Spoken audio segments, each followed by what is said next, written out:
Hello दोस्तों, कैसे हो आप सभी। आई होप आप सब ठीक हो गए। So we are back with the new video on probability and statistics topic.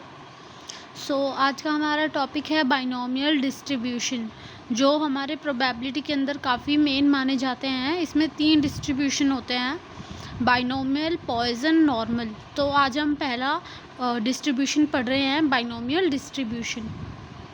हमें जो डिस्ट्रीब्यूशन होते हैं वो 2 होते हैं, डिस्क्रीट प्रोबेबिलिटी डिस्ट्रीब्यूशन और कॉन्टिन्यूस। तो डिस्क्रीट का ये पहला टाइप है, बाइनोमियल डिस्ट्रीब्यूशन। इसको डिस्कवर किया था स्विस मैथमेटिशियन जेम्स बर्नौली ने इन द ईयर 1700, और इसको बर्नौलीज का डिस्ट्रीब्यूशन भी कहते हैं एज लाइक बाइनोमियल डिस्ट्रीब्यूशन। सो हमें बाइनोमियल डिस्ट्रीब्यूशन में क्या करना होता है, अब देखते हैं। इसमें हमारे पास प्रोबेबिलिटी होगी P सक्सेस की, Q होगी फेलियर की, और हमें क्या करना होगा, हमें उसमें से रैंडम वेरिएबल्स की प्रोबेबिलिटी निकालनी है एज लाइक हमने लास्ट लेक्चर में किया था डिस्ट्रीब्यूशंस, जो हम प्रोबेबिलिटी डिस्ट्रीब्यूशन करते हैं। और इसका एक सिंपल सा फॉर्मूला भी है बाइनोमियल डिस्ट्रीब्यूशन का।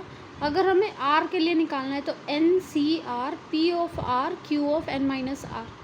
अब हमें यहाँ पे देखना है x जो है वो हमारा रैंडम वेरिएबल है, r जो हम निकालना चाहते हैं, n यहाँ पे टोटल नंबर ऑफ वेरिएबल्स हैं, c हमारा कॉम्बिनेशन। आई होप आपने परम्यूटेशन एंड कॉम्बिनेशन पढ़ा होगा। p जो है हमारा नंबर ऑफ सक्सेस की प्रोबेबिलिटी है, q हमारे नंबर ऑफ फेलियर्स की प्रोबेबिलिटी है। सो अब हम आ जाते हैं अपने नेक्स्ट पर। मैं आपको मेन चीज़ें बता रही हूँ जिससे आप अगर किसी और बुक से भी रीड करना चाहते हैं तो आप इजीली कर सकते हैं, इसलिए मैं आपको वो मेन चीज़ें बता रही हूँ। ओके, सो इसी बिहाफ पे अब हम क्वेश्चंस को सॉल्व करते हैं। अब हम पहला एग्जांपल देखते हैं। एक डाई को हमने 6 टाइम्स उछाला है और ओड नंबर आने की सक्सेस है। What is the probability of getting 5 success, at least 5, at most 5 and no success. सबसे पहले हमें एक डाई को उछाला तो ओड नंबर क्या क्या आ सकते हैं, 1, 3 एंड 5। तो total number of odd numbers आने की प्रोबेबिलिटी 3।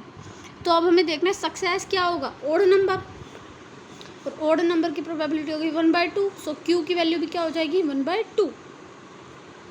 अब हमारे पास कितनी बार उछाला है हमने, 6 बार, यानी कि n कितना है हमारा 6। p हम निकाल चुके हैं, q हम निकाल चुके हैं। आई होप आप लोगों को इतना समझ आ गया होगा। सो अब हम फॉर्मूले में डाल लेते हैं जो हमने फॉर्मूला पहले पढ़ा था, p of x equal to r NCR p of r and q of n minus r। इसमें जैसे जैसे जो वैल्यू हमें पता है उसमें पुट कर दो। हमें n पता है 6 डाल दिया, p पता है 1/2 डाल दिया, और हमें q पता है 1/2 डाल दिया। सो हमारे पास पहला क्वेश्चन था कि 5 सक्सेस हो, यानी कि r की वैल्यू 5 हो जाए। तो हम फॉर्मूले में r की जगह क्या कर देंगे, हम 5 पुट कर देंगे। c 6 5 एंड 1/2 की पावर, यहाँ पे 5 है और यहाँ पे 1 आ जाएगी, तो टोटल मिला के 6 ही हो जाएंगे। हमने एज इट इज़ उसे टोटल लिख दिया है। आई होप आप सब लोग कॉम्बिनेशन सॉल्व करना तो जानते ही होंगे, इसलिए ये मैं आप पर छोड़ रही हूँ। सेकंड में पूछा है एटलीस्ट 5 सक्सेस, यानी कि कम से कम 5 हो। तो हमें क्या करना होगा, 5 तो हो और 5 से ज़्यादा भी होगी। तो 5 हो सकती है, 6 हो सकती है, क्योंकि हमने नंबर ऑफ n कितने हैं 6। हमें 5 से ज़्यादा लेने हैं, या तो 5 हो या 5 से ज़्यादा हो। हम उसे इस तरीके से भी लिख सकते हैं और इस तरीके से और इस तरीके से भी लिख सकते हैं। तो 2 टर्म सॉल्व करने की, एक बार p of x equal to 5 solve करना है और एक बार p of x equal to 6 solve करना है, और दोनों को सॉल्व करके आंसर लिख देना है। नेक्स्ट क्वेश्चन में हमसे पूछा है probability of eight most 5 success, कि 5 से कम होनी चाहिए, 5 हो या 5 से कम, दैट इज 0 हो, 1 हो, 2 हो, 3 हो, 4 हो, 5 हो। या हम इसे ऐसे भी कह सकते हैं कि 1 में से 6 को घटा दो, क्योंकि टोटल प्रोबेबिलिटी का सम 1 होता है। सो अगर हम उसमें से 6 को हटा दें तो इन सब का ही आएगा। सो इसलिए हम ये शॉर्ट मेथड भी ले सकते हैं, या फिर आप इन सबको एक एक करके सॉल्व करना चाहें तो वो बहुत ज़्यादा लेंथी हो जाता है, इसलिए हम इसे इस तरीके से सॉल्व करते हैं। और नो सक्सेस यानी कि 0 भी ले सकते हैं। तो C6 R की जगह 0 रख देंगे। सेम फॉर्मूला है, बस हमें R की जगह 0 रखना है। I hope you all are getting it. अगर आपको कोई प्रॉब्लम हो तो आप कमेंट्स में बता सकते हैं। तब तक के लिए चैनल को सब्सक्राइब कर लें और लाइक कर दें वीडियो को। अब हम देखें अपना second example. An unbiased coin is toss 10 times, यानी कि हमारे 10 टाइम्स टॉस किया है तो एन की वैल्यू हो गई हमारी 10, जैसा कि यहाँ पे लिखा भी है as you can see. Binomial distribution लगाना है और बताना है हेड्स आने की प्रोबेबिलिटी। अब हेड्स के लिए प्रोबेबिलिटी क्या होगी 1/2 और क्यू भी 1/2। इतना तो आप लोगों को नॉर्मल प्रोबेबिलिटी में भी आता होगा। तो अब हम देखते हैं एग्जैक्टली 6 आने की क्या होगी। सबसे पहले हम फॉर्मूला लिख लेंगे NCR PR QN-R, इसमें वैल्यूज़ डाल देंगे N की, P की और Q की। फिर हम देखेंगे एग्जैक्टली 6 है तो X की वैल्यू 6, X एट 6, यानी कि R की वैल्यू को 6 रखो इस फॉर्मूले में और वैल्यूज़ पुट कर दो और इसमें कॉम्बिनेशन को सॉल्व करना है बस।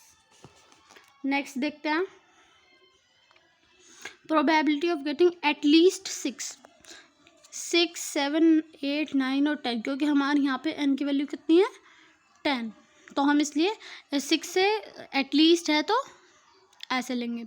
और एटमोस्ट का पिछले केस में भी मैं आपको बता चुकी हूँ कि एटमोस्ट को कैसे सॉल्व करते हैं, 1 में से माइनस कर देते हैं तब सॉल्व हो जाता है। और एटलीस्ट 3 को भी हम ऐसे ही सॉल्व करेंगे, 1 में से 0, 1 और 2 को माइनस कर देंगे, क्योंकि 3 के लिए एटलीस्ट 3 के लिए हमें क्या निकालना होगा, 3 पे भी, 4 पे भी, 5, 6, 7, 8, 9, 10, that will be very lengthy, so you can take this as well. Okay, so हमारा नेक्स्ट टॉपिक है अब mean and variance of binomial distribution. इसे हमें सॉल्व करने की ज़रूरत नहीं है, जस्ट लाइक हम इसे याद रख सकते हैं कि मीन होता है NP एंड वेरिएंस होता है NPQ और स्टैंडर्ड डेरिवेशन होता है under root variance, that is root NPQ। I hope आप सब लोगों को ये फॉर्मूलेज याद रहने चाहिए ऑलवेज। और बाइनोमियल डिस्ट्रीब्यूशन का रिकरेंस फार्मूला, सपोज हमें P of x is equal to 0 पता है तो हम P of x is equal to 1 ऐसे भी निकाल सकते हैं, अगर हमें NPQ पता हो तो। हमें ज़रूरी नहीं है ऑलवेज हमें फॉर्मूला कंप्लीट लगाना पड़े, तो हम रिकरेंस फार्मूला भी यूज़ कर सकते हैं। ओके, सो ये कुछ क्वेश्चंस है बाइनोमियल डिस्ट्रीब्यूशन पे जिसमें मीन और वेरिएंस है। सपोज हमारे पास एक बाइनोमियल डिस्ट्रीब्यूशन निकालनी है जिसका मीन 3 हो और वेरिएंस 2। मीन 3 का मतलब क्या है, NP की वैल्यू 3, वेरिएंस 2, NPQ का 2। सो हम इन दोनों इक्वेशन से डिवाइड कर लेते हैं, NP से NP कैंसिल हो जाएगा, सो Q की वैल्यू आ जाएगी 2/3। अगर Q 2/3 है तो P हो जाएगा 1/3। यहाँ से हम n की वैल्यू निकाल सकते हैं, NP इज इक्वल टू 3, यहाँ पे हमें P भी पता है तो n की वैल्यू आ गई 9। अब हमें क्या क्या चाहिए होता है बाइनोमियल डिस्ट्रीब्यूशन के लिए, NPQ, n पता चल गया, P पता चल गया और Q पता चल गया, हमारी बाइनोमियल डिस्ट्रीब्यूशन तैयार हो गई है। था ना इजी सा क्वेश्चन। आई होप आप सब लोग भी ऐसे ही इजी तरीके से सॉल्व कर सकते हैं। अब देखते हैं रिकरेंस फॉर्मूला के क्वेश्चंस। इस वेरिएंस और मीन में हमें ज़्यादा क्वेश्चंस नहीं पूछे जाते हैं और जो पूछे जाते हैं उन्हें हम नॉर्मल फार्मूले से भी सॉल्व कर सकते हैं, जिसके लिए हमें छोटा सा मेथड यूज़ करना होता है और इजीली सॉल्व हो जाता है। अब हम देखते हैं रिकरेंस। एक डाइस को 5 बार उछाला है, यानी कि n की वैल्यू 5 है और हमें 5 नंबर चाहिए डाइस पे, यानी कि n 5 है और हमें डाइस पे 5 आए तो उसकी प्रोबेबिलिटी 1/6। Q भी पता चल गया 5/6। सो प्रोबेबिलिटी निकालने के लिए बाइनोमियल डिस्ट्रीब्यूशन का फॉर्मूला, सबसे पहले हम 0 के लिए निकाल लेते हैं, जैसा कि हमने ऊपर निकाल लिया है। फिर बाइनोमियल फार्मूला का यूज़ करेंगे, P of R is equal R+1 n minus R upon R+1 P upon Q P of R। अब हमें n भी पता है, P भी पता है, Q भी पता है। सो अब हम R को 0 रखेंगे तो P ऑफ 1 आ जाएगा, R को 1 रखेंगे तो P ऑफ 2 आ जाएगा। हमें इस फॉर्मूले में देखना है, ये इधर देख लो या इधर देख लो, कहीं पे भी आप वैल्यू रख सकते हो, it's up to you. I hope इसमें सिंपल सा फॉर्मूला, हमें एक एक वैल्यू को बढ़ाते जाना है और आंसर आते जाएंगे, उससे सॉल्व करते जाना है। बहुत सारी इजी सा क्वेश्चन है ये। सो आज के लिए बस इतना ही। तो आपको मैं कुछ एक्सरसाइज के क्वेश्चंस दे रही हूँ जो आपको ट्राई करने हैं, इनके आंसर्स भी मैं आपको दिखा दूँगी। So here are the questions and these are also the questions. I hope you can all can see it. These are some questions. You can pause the video and check the answers as well. Here are the answers. These are total 21 questions and answers of the 21 question.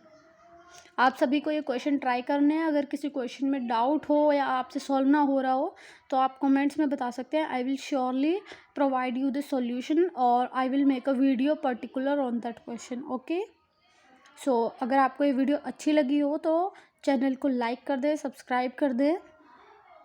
ये video आपके लिए बहुत ही ज़्यादा helpful होगी। Thank you, bye.